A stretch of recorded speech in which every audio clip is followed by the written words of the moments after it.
मित्रों नमस्कार। रोचक एवं ज्ञानवर्धक कहानियों की श्रृंखला में आप सभी का हार्दिक स्वागत है। नई कथा।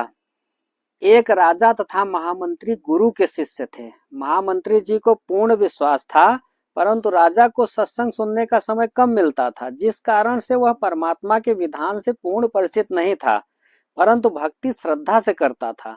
महामंत्री को राजा हमेशा अपने साथ रखता था, उसकी सबसे अधिक इज्जत करता था। एक मंत्री को महामंत्री से इसी बात पर ईर्ष्या थी। वह महामंत्री को राजा की नजरों में गिराने के लिए राजा को महामंत्री के विषय में निंदा करता था। मंत्री चाहता था कि राजा मुझे महामंत्री बना दे। उसके लिए बार बार कहता था कि राजन, यह महामंत्री विश्वास पात्र नहीं है, यह आपको कभी भी धोखा दे सकता है। एक दिन राजा, महामंत्री तथा वह चापलूस मंत्री व अन्य मंत्रीगण किसी अन्य शहर में जाने की तैयारी में महल के अंदर हाल में खड़े थे।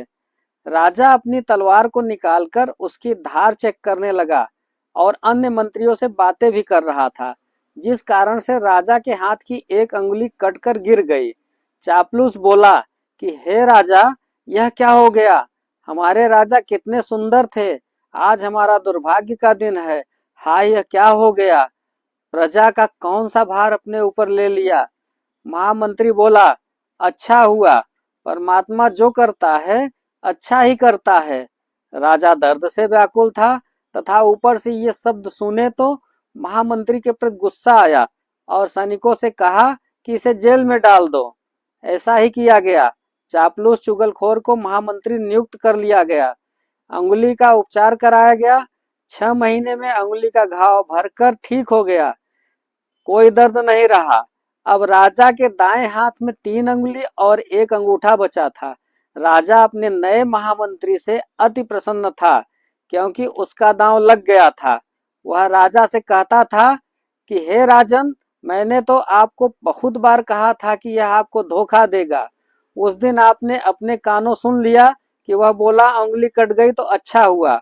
वह तो आपके मरने में खुश था, वह कभी आपको मरवा देता। राजा उस चापलूस की प्रत्येक बात को सत्य मानने लगा था। एक दिन राजा उस नए महामंत्री के साथ जंगल में शिकार खेलने गया। दोनों जंगल में गहरे चले गए। आगे कुछ भील लोग थे। उन्होंने उन दोनों को पकड़ लिया और अपने पुरोहित के पास ले गए। उस दिन जंगली लोगों का कोई त्योहार था। एक व्यक्ति को काटकर देवी की भेंट चढ़ाना था। उनके हाथ तो 2 लग गए। पुरोहित ने कहा कि 2 ले आए हो तो दोनों की ही बलि चढ़ा देते हैं, देवी और अधिक प्रसन्न होंगी। परंतु पहले इनकी जांच करो कि कोई अंग भंग न हो, यानी काना कोतरा, हाथ या अंगुली कटी न हो। जांच की तो पता चला कि एक व्यक्ति के हाथ की 1 अंगुली कटी हुई है। पुरोहित ने कहा कि इसे छोड़ दो, दूसरा ठीक है तो उसकी गर्दन काट दो। उसी समय राजा को छोड़ दिया गया और चापलूस महामंत्री की गर्दन राजा के सामने ही काट दी गई और देवी को भेंट कर दी गई।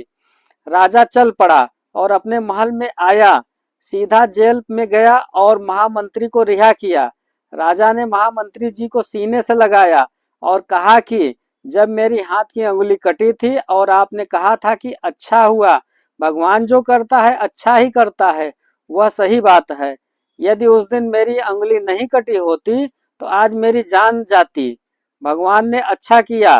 राजा ने फिर कहा कि मेरे लिए तो अच्छा हुआ, परंतु आपको 6 महीने जेल व्यर्थ में ही बिना दोष के काटनी पड़ी।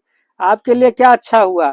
महामंत्री बोला कि आज मैं जेल में न होता तो आपके साथ जाता, वहां मेरी गर्दन कटनी थी, मेरी मौत होनी थी। 6 महीने की कैद से मेरी जान बच गई, मेरे लिए यह बहुत अच्छा हुआ। इस प्रकार भक्त को परमात्मा पर अटूट विश्वास करके अपने जीवन के सफर पे चलना है। धन्यवाद मित्रों। यदि कहानी आपको अच्छी लगी हो तो अपने इस चैनल को सब्सक्राइब करें और वीडियो को लाइक करें।